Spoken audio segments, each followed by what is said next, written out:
SKODA revealed the all-new Vision 7S. It's a concept study with 89 kWh battery up to 200 kW charging capacity. In terms of design, it features the unique front end with deck face and new T-light cluster. You will also notice the flat roofline for greater efficiency.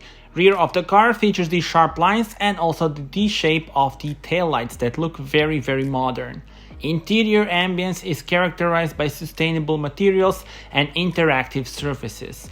The concept car boasts a range of over 600 kilometers in the WLTP cycle thanks to the already mentioned 89 kWh battery. Tell me in the comments, how do you like this model?